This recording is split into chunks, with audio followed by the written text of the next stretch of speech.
Welcome to Sexology, a podcast that untangles the science of sex and pleasure. And now, with this week's episode, your host, clinical psychologist, Dr. Nazanin Moali. Hey there, welcome to episode 59 of Sexology Podcast.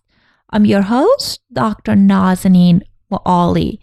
Today we're going to talk about extended massive orgasm, how to achieve it, what can you do to improve your connection with your body and becoming a better lover. Our guest is Dr. Steve Bodansky. Dr. Bodansky, together with his wife, Dr. Vera Bodansky, have been teachers of sensuality for the past 35 years. They met in 1980 and were married in 1983. Steve received a master's in molecular biology at SUNY at Albany in 1979 and a doctorate at Moore University in sensuality in 1992 with an emphasis on female orgasm.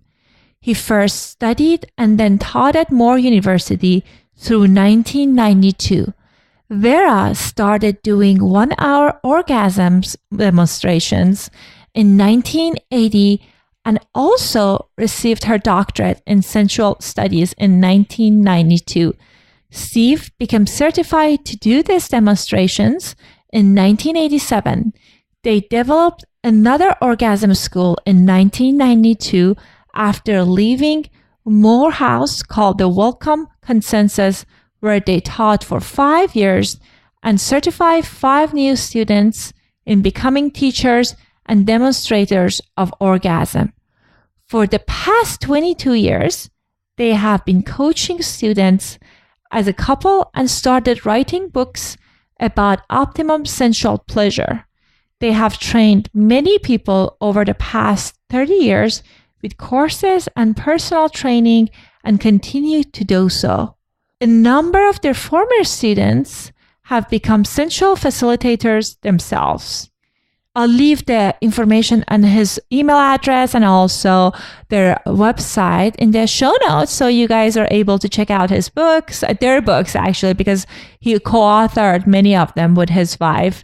And before we go to the interview, I just want you guys to remind you, so if you enjoy listening to this podcast, I really, really appreciate if you write us an honest review in Apple Podcasts. It helps us to reach a broader audience. All right, here's my conversation with Dr. Steve Bodansky. Welcome back to another episode of Sexology Podcast. As I mentioned during the introduction, I'm honored and excited to have Dr. Steve Bodansky on our show today. Steve, welcome to our show. Thank you. Thank you so much for accepting our invitation. I was just reading your bio and the beginning of the interview, and I was just impressed with all this wealth of great information and knowledge and experience you have around sexuality and pleasure. So it's wonderful to have you here. Thank you. I've been doing this for a couple of years, I guess. Sounds like few decades. And I learned about you through your books, but I didn't know about this wonderful workshops that you guys had. I saw that your wife, Dr. Vera Bodansky, also, she had this orgasmic demonstration. I'm just curious, how were those demonstrations? Who were the audience? Just regular, the top 1%. No, just regular people. Whoever wants to know about pleasure and extended massive pleasure, they look us up and they find us. But we don't do classes anymore, but we do have a video of a 1-hour demonstration, and we do private sessions mostly. My wife has Alzheimer's now, and so she doesn't participate too often, but she still gets off really good. And actually, being trained in orgasm has made this part of her life extremely, actually beautiful and better than it would be if she hadn't had that.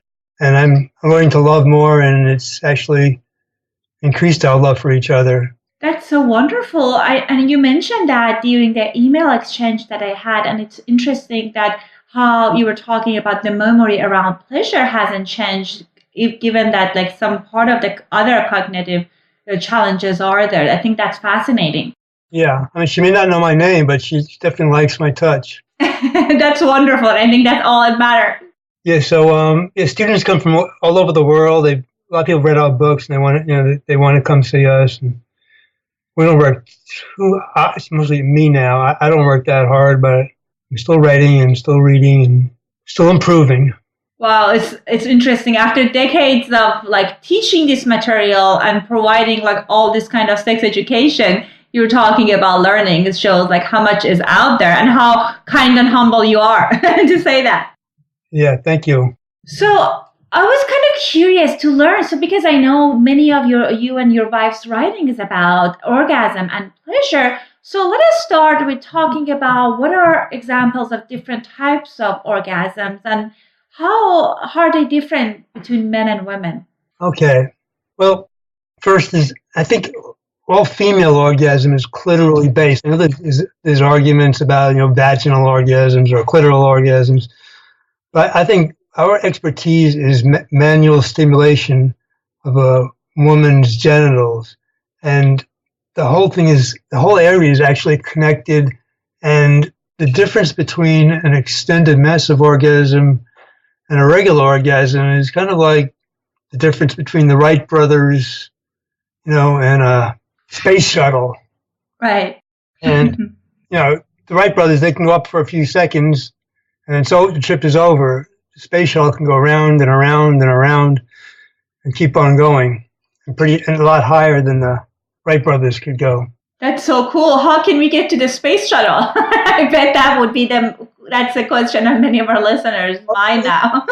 Like, it's enjoying each stroke one at a time. It's not trying to, get on the shuttle right away. It's enjoying the ride, enjoying the liftoff, enjoying everything about it and approving of it. And also, one big key is to relax your body instead of like tensing up. Because when you tense up, you tend to have what we call the regular kind of orgasm, where you kind of tense up and you tense up and you tense up and finally you go over. And that's kind of imitating a male orgasm. And a female orgasm, women can do that too by tensing up, but they can also relax their bodies and keep feeling and just put their attention on the pleasure of each stroke. And that way, if you keep doing that, then you can keep the orgasm going.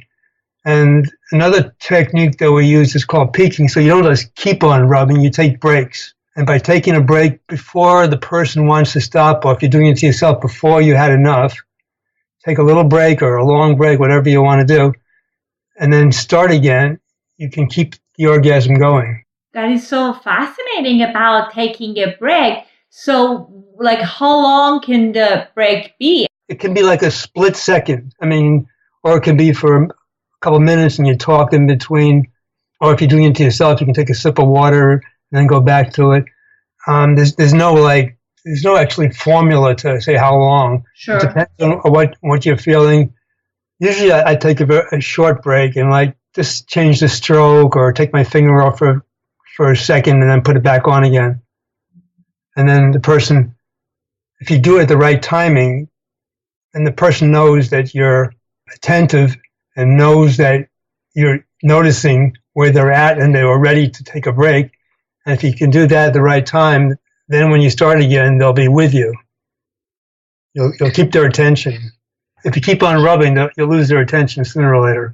Right. It sounds similar to mindfulness practices. And it's interesting to see how different it is than the image that many people have about like, we're going to start like in a few seconds and hopefully we'll be done in 10 minutes and we're off to the next thing. So it's interesting to hear the differences between different approaches. Right. It is kind of like a mindfulness or a meditation, but it's a pussy meditation or a genital meditation. Right. So, as far as the extended massive orgasm that you were talking about, is it achievable by both men and women, or just something more specifically for women? Oh yeah, it's for everybody really. Men can learn to come like we say, it's coming like a person. Right. And Well, it's the same technique. The only thing is with men that they have the ejaculatory response. And if you get over to some certain point, then they go into kind of, women can do this too, but for men, it seems more even kind of more of an obstacle. So you have to get close to ejaculation, but you don't want to go too far because then it'll go over and you won't want to be touched anymore. Right, then you'll be at refractory kind of period. Yeah, makes sense. So, but men can have peaks and keep the orgasm going. I mean, you said like 10 minutes. Well, in 10 minutes, you can have a lot of orgasm because with our techniques, you learn to start having the orgasm with or before the first stroke. I mean, you can just put your attention on your genitals like right now and feel them, especially if you're a woman. Men have a little trouble doing that exercise, but if a woman just puts her attention on her genitals and doesn't think about, all the problems or all her things she has to do or things she hasn't done, and puts her attention just on her genitals and just closes her eyes or even leaves them open and just feels, she can start having an orgasm, having contractions and getting wet down there and feeling pleasure. And then when you add the touch to that, it expands the orgasm to a higher level, and you can keep it going higher and higher. And the more you practice the techniques, the better you get at it, because some of these nerve pathways, haven't been used, and they're there, but they have to be strengthened, and you strengthen it by practicing. Fascinating. And while you were talking about that, I was thinking about how some women are able to experience multiple orgasms and some are not, being able to barely having an orgasm.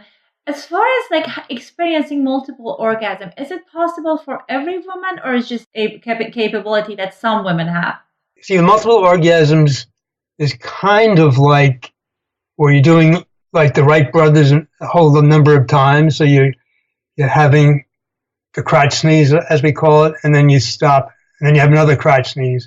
All this is great. We're not saying it's a bad thing. It's something that people shouldn't give up or anything, but it's an extended orgasm. Actually, you're feeling from before the first touch to when you're coming down, you're having the orgasm. Interesting. And you said one thing that you were talking about, I think it was very important, that you were talking about how women's orgasm are, because of like most of orgasm, clitoral stimulation, which is so different than the concept that many women kind of think if they don't have vaginal orgasm, there's something wrong with them. That's fascinating. Yeah, that you said that women's orgasm mostly are clitoral. Yeah, all female orgasm is clitorally based. The vagina doesn't have really any sensory or pleasure nerve endings. It has hot and cold nerve endings, I believe. And the area around there, I mean, the labia are very sensitive. The introitus, which is the opening to the vagina, is sensitive. And the clitoris is the most sensitive part with the most nerve endings. So a woman can have an orgasm with intercourse, but it's not because the vaginal walls are actually doing the pleasure receiving. It's everything else that's adding to it. And I think Masters and Johnson, and Kinsey, they did studies where they found like 20 to 30%, I've heard, of women have orgasms with intercourse. Most women do not, or at least most women do not have it every time. But there are ways to increase your likelihood of having orgasms with intercourse if you learn how to pleasure your clitoris and your pussy and your whole body, and not just stick the penis in and expect to, like a guy can stick his penis in and rub up and go do the old in and out and he'll have an orgasm. A woman also has to be erect in order to enter a woman, and a woman doesn't have to be erect to receive a man, but in order to receive pleasure, she also has to be engorged. So she has to be touched. That's why they talk about foreplay first, but most people don't do foreplay very well anyhow.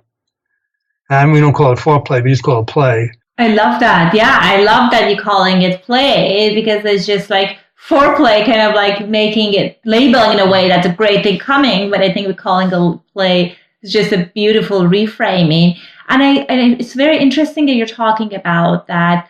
It's not about like penetration that causes the orgasm. It's important. All other aspects and elements are important. And it's interesting that I know in one of your books, you were talking about the importance of masturbation and knowing your own body, because I feel that's another challenge that some women, they haven't explored their own sexuality and they haven't masturbated, and it's just like they puts lots of expectation on their partner to be able to know their body better than the way that they know their bodies. Right. Yeah. We definitely are proponents of self-pleasuring and masturbation. And once you know your own body, then you can communicate that to your partner if you like your partner. True. So is there any way that we can train our partners to become better lovers? Oh, sure. First, learn your own body so you know what you like and what you don't like and what feels best, and experiment doing that. And then you can experiment with your partner. And the best way of training your partner is with lots of approval. So approve of anything you like that they're doing and let them know in English. Moaning is good, but English or whatever language you speak right. is even better, because you're communicating. I mean, sex is just a subset of communication. So the better you can communicate with sex, the better the sex will be, or better the sensuality will be. And another exercise in self-pleasuring is what we call connections. Have you heard about that? No, I haven't. I'm curious about it. Well, pretty much our nervous system is pretty much connected all over.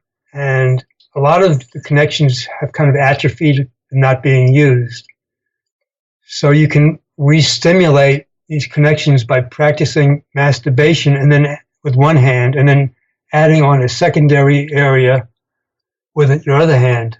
So let's say your facial lips, which are very sensitive. Right. To most people. You take a little lube and you get yourself going really well. Either for men or women. You can be rubbing your penis, or you can rubbing your clitoral area or your genitals, and you're doing a certain specific stroke, let's say up and down, and then with your secondary hand on your lips, put a little bit of lubricant there too, because your lips are also erectile tissue, and rub the same way, the same speed, and the same way as you're doing your genitals.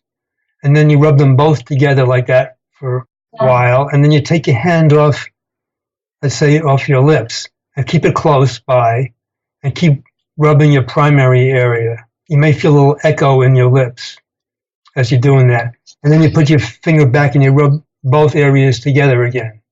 And then you take your hand or your finger off your genital and just keep rubbing your facial lips, or facial lip, let's say your lower lip. And you may feel an echo in your genitals. And then you put your hand back on your genitals and you rub them both together. So you can do that, back and forth like that. And if you do practice that, it may not be the first time you do it, but if you practice that a number of times, you will strengthen that connection so that your lips really turn you on. Like when you kiss somebody or when you rub your own lips, you can really get your body going, feel it in your genitals. I love that. I've never heard about it, but it absolutely makes sense.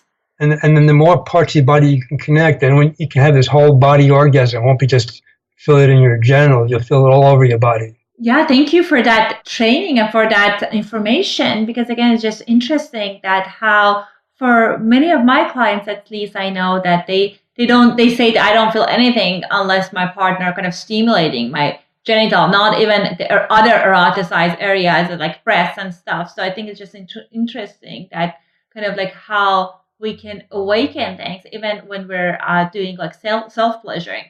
Yeah, I mean, we know a lot of clients, they learn to stimulate their nipples, and they really get, they don't need to be touched on the genitals anymore. They can just rub their own nipples. They can keep their pants on and still get off. That's interesting. And it seems like you know a lot about pleasure and how you're sharing with us how our bodies are capable of receiving pleasure in various ways.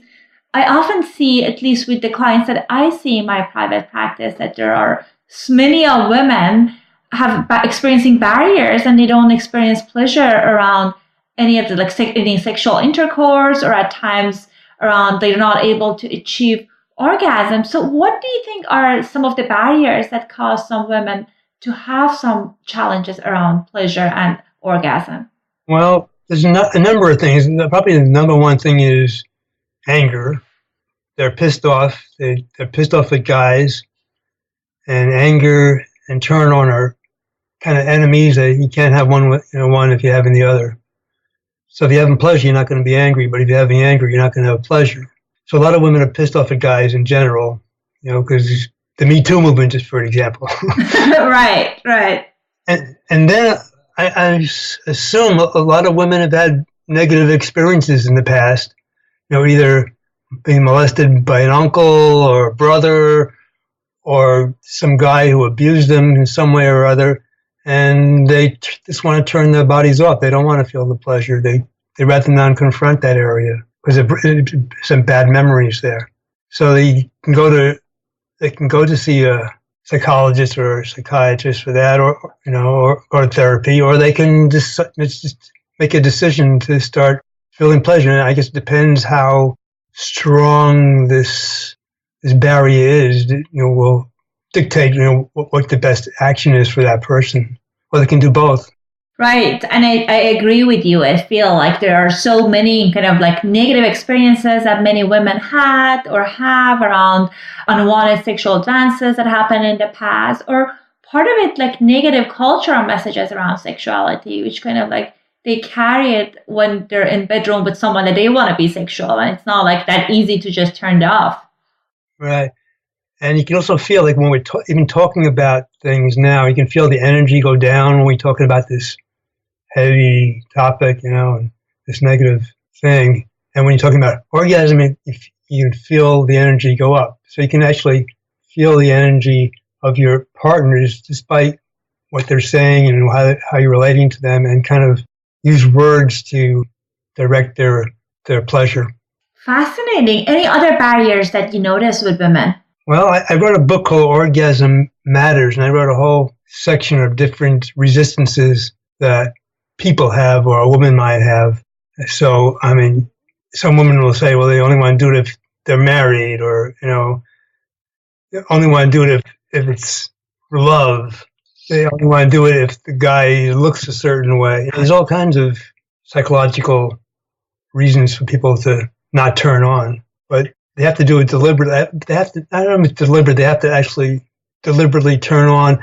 Turn on is actually the natural state. It's all these other influences that are, I think, I don't know, unnatural, but they kind of stop a person from being in the natural state. They put blinders on a person. So a person has to say, okay, I'm going to feel pleasure now. My priority is pleasure, and then make time for it. Right. So kind of you're absolutely right, putting a pleasure and receiving and having intimacy as a priority, because I absolutely see that at the initial state, it's more when people meet someone, it's easier to be excited and turn on and kind of be more interested in sex. But what I noticed with the longer term couples, unless they put it on the priority and part of their schedule, the connection get lost, or the intimacy, they lose that sexual spark, which can be very frustrating. Yes, you have to be deliberate about it. The more deliberate, and you said, certain, make a date for a certain time where you're gonna not have to take care of the kids, or you're not gonna have to do work. We just have set time for pleasure. It doesn't have to be that long. It can be a few minutes or half an hour. You can get a lot of pleasure in a short time. Then the more deliberate you are about setting up times, then the default pleasure will kick in too. Now, with Vera and I, we take walks around town, and we have certain spots where we'll kiss, or if we're in an elevator by ourselves, we go to Nordstrom's. There's 2 flights of the elevator to go, so we go in the elevator and nobody else is in there, and I grab Vera and I get close to her and slowly approach her lips, and maybe one floor we're kissing fully on each other's lips. And I could, because we had these connections, we're both having like this orgasm, and I'm getting all turned on by her, and she's getting all turned on. Then the doors open, and we're like refreshed people. Right. It's a mini connection that you can have with your partner. And I love that you guys are mindful of this. And again, because it seems like you've been teaching and practicing this for years, but it's important to kind of incorporate it, as you said, in your daily life. So if you want to stay connected. You got, walking the talk. You got to walk the talk. Otherwise, it's not real. And we only teach things that we do ourselves. That's very important and hard. I hear you on that. And I feel, as you were talking about anger and resentment, it's just, as you're talking about, it was like, as you were talking about it, it was very challenging part when you are angry at someone to be intimate, because at times I know some of my clients, they feel like, their parents or their partner are not paying attention to them. And then they build this anger and resentment, and it just carries away everywhere. But if you take time to connect and reconnect, you kind of tune into what's going on with your partner, and you're kind of aware of their states, which is beautiful. Yeah, it's important. So based on your kind of training experiences and workshops that you had, what are some of the aspects you think that need to be present when someone would like to receive maximum pleasure? What the person has to do, all they have to do is want it, know that they can have all kinds of pleasure and get relaxed as they can. We say if you don't want to be totally relaxed, then you'll be like asleep or dead. True. So a little tenseness is okay. And one technique that I use that seems pretty effective is sometimes a woman will want to tense up, but in order for her to get the most pleasure, she has to surrender to her pleasure. In order to surrender to her pleasure, she has to surrender to the guy who's doing it to her. So she's really surrendering to her own pleasure. But if she's mad at the guy, then she's not going to surrender to him. And what the guy's doing, or depends on if the woman's doing to the guy, it's the same thing. The person wants to take control of the other person's orgasm. You have to put your attention on the person, and both people are putting attention on one orgasm at a time, who's ever being done. So we kind of split up the roles. So you have like a doer or a giver, and you have a receiver, or we call it an effect, cause and effect. And the person who's giving the pleasure touches the person who's receiving the pleasure. The way they do it is to feel pleasure themselves. They're doing it for their own pleasures. They're doing it because it feels good to their hands. Or if they're using oral sex, it feels good to their mouth. Okay? Right. Instead of kind of focusing on only the partner. So it's just, I mean, attention's on your partner, but you're feeling the pleasure from touching your partner. So there's no always easy, because now you owe me because I gave you pleasure. Now you have to give me pleasure. Both people are getting pleasure, but it's one person's orgasm that the attention is on. But if your attention is on their orgasm, you can have their orgasm with them. Right. And it's just such a beautiful way of putting it, instead of, as you were talking about, instead of kind of thinking now, it's my turn to get pleasure, kind of being, reframing it in a way that we continuously receiving pleasure, even when you are providing stimulation to your partner. So to continue, I guess, on your question, so the person wants to be relaxed as much as they can and to acknowledge the pleasure they're receiving. Like I was saying in words, is really good to say, oh, wow, that feels good. Keep doing that. Oh, that feels so good. And when they're doing that, we call that acknowledging. And it's like when you're eating food, if you don't swallow the food, you can't keep eating. It'll be like a log jam in your mouth. And what acknowledging does is like swallowing the pleasure. So you're allowed more pleasure. But if you're not acknowledging the pleasure, then you're not swallowing it, and it'll be more difficult to receive more and to continue receiving. And it also benefits the partner, because when a partner is touching you, it's really great to get feedback that they're doing a good job, and then they'll want to continue doing it. But if like the person is silent and not saying anything or not feeling very much, and the person who's doing it starts wondering, and they like this, and they start going into their own head, and both people kind of go into their heads and nobody's really present anymore. So not by acknowledging, you're staying present. It helps you stay present.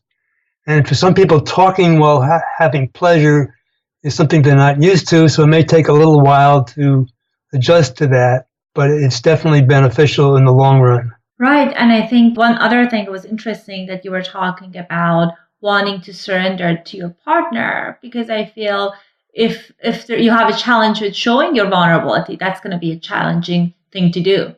Yeah, you're really surrendering to your pleasure, but the partner is part of that pleasure. If the most pleasure is had if you're like at the effect of the receiving position only, but it's also the most vulnerable place because here you are, so people are kind of scared to put themselves in this vulnerability and to surrender, and let the person do what they want to you, and what's going to, this orgasm make you like, they have all kinds of fears about that. So none of these fears are really true.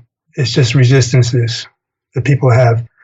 And the more they can surrender, the resistances will just go away. Right. And I think I love that you're emphasizing the kind of verbal communication. I think it's wonderful if you're moaning or nodding and everything else. But I think if you're providing verbal feedback, that can be a game changer as far as like knowing, letting your partner know what you specifically like. Yeah, I mean, we have a beginning of, I guess, our first book, Extended Massive Orgasm. We used to describe the training cycle where you're telling a person it's like a 3-step cycle where you're first approving of them, giving some acknowledgement. So it's step 1. And then step 2 will be asking for something different, or if you want something different. So saying, would you rub a little lighter? And then the person rubs a little lighter. It still may not be light enough, but you have to approve of the effort made. And that's step 3. So step 1 is approval. Step 2 is the asking for something. And step 3 is approval again. And then you don't go to step 2. You go back to step 1. And again, start again with something. Wow, this feels really good. You're really good at this. I really like this. And this is fun. And say, okay, would you rub me a little lighter? And so you keep doing it, you keep asking for that, and you keep acknowledging that until you get it exactly the way you like it. And by self-pleasuring, you'll know what you like. Or you can experiment with your partner and try different things too. So let's try, your thumb, whatever. Right. And I just I love that you're saying that, repeating from step 1 versus moving just to giving like critical, constructive feedback part. I think that's important. And I know in your book that I was reading, there was multiple chapters and kind of like good information about it. So if our listeners who want to kind of understand that and read more about that, I think your book would be a wonderful resource for that. So I noticed we are toward the end of our time, and I want our listeners to be able to kind of get a hold of you, to watch your guys' video if they're interested. So what would be the best way of getting in contact with you and finding your content? I was just thinking, when you peak somebody, you can say, okay, this is the last peak. And then they'll like put their attention even more on their genitals, and that you can take them even higher. And you can do that more than once. So you can say, okay, this is the last peak. And you stimulate them, and they did really good. So, you did so good, I'm going to give you one more peak, like that. So you say, this is the end, your time is up. So they're putting their attention now, get that last grasp of information. That's so true. Before we go away. So we're going away soon. So this is our last time I'm going to say something to you. Yeah, so to reach me, I guess the best way, you can call me Steve Bodansky at gmail.com. You can email me directly. Or we have a website, extendedmassiveorgasm.com, where you can buy our video or see which books we have available on Amazon, or we do phone sessions. We do all kinds of stuff. Well, you can ask me, and I guess those are the only ways I'm not going to take phone calls unless they email me first. Sure. And I make sure that I leave all the great information about your website and email in the show notes, so our listeners would be able to find it if they're interested. Again, thank you so much for your time and being generous with all this great information you're providing us. I also have orgasmmatters.com is linked to Extended Massive Orgasm. So there's 2 names of two books, my first book and my last book. So Orgasm Matters is, if you want to learn more and you've read Extended Massive Orgasm, that's a good book to pick up. Awesome. Thank you so much for that. You're welcome. Thank you for asking such great questions and being here with me. Thank you. Have a great day. I hope you enjoyed my conversation with Dr. Steve Bodansky. If you want to learn more about the exercises and any of the topic that he mentioned during our interview, you can go to his website, and he has numerous publications. I think he and his wife published 10 books, and all of them are full of great content. So I encourage you to check them out. And I love when he was talking about the exercise of how you can touch your lips or any area while you're touching your genital. And I'm going to try it, and I hope you guys give it a shot. Also, if you have been listening to this podcast, you know that during the month of February, I have been introducing other podcasts by my fellow psychologists, therapists. And this week, we're going to talk about one of my favorite podcasts, which is called Emotions in Harmony by Dr. Carmen Roman. She was our guest. A few months ago, she talked about celibacy, and she talked about how she trained priests to examine if they're ready to commit to this lifestyle. So I leave a link to her podcast in the show notes, and also to the link that we had her on our podcast. And on her podcast, Emotions in Harmony, she talks about psychology of well-being and different things related to mental health challenges. So if you want to learn more about her podcast, you can find her at emotionsharmony.com. All right. As always, I appreciate if you guys send me an email, record your voice on the website, and let me know what you want to learn more about. I'll talk to you next week. Thanks for listening to the Sexology Podcast. For more great content, visit www.sexologypodcast.com. Please be advised that information presented on this podcast is not a substitute for seeking help from a licensed mental health provider.